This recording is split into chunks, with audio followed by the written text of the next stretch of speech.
Hi, welcome to the Elias kitchen. Today we are making chocolate banana cake. Yes, so you're going to be using four medium-sized banana or small bananas, and then you want it to be a bit overripe so it's easier to mash and it's the best one for cakes. Anytime I have overripe bananas, I make cake with them all the time. So you had one egg, at least, please make a big egg, at least 50-gram size, yes. And you're going to add in your melted butter, your brown sugar. You can make this cake with jaggery also if you want an healthy alternate. And then you're going to add in your flour, your baking powder, your cocoa powder, and salt.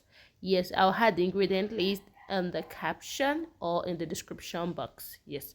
So then you're going to add in some chocolate chips, so just for the extra flavors. And then you just mix that together. Be sure not to over mix it, and everything should be well incorporated. And then you transfer this into your baking dish of choice. So I was using this silicone baking dish, which is originally for cheesecake, but I liked it enough, so yes, I used this to bake it.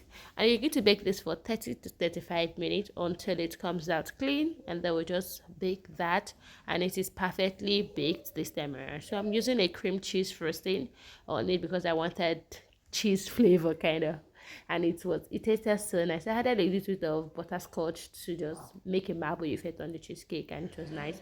I had some coconut flakes as toppings, and really the cake was already gone before I could come back to the fridge to check out if it was cool enough. So enjoy, and don't forget to subscribe. Bye.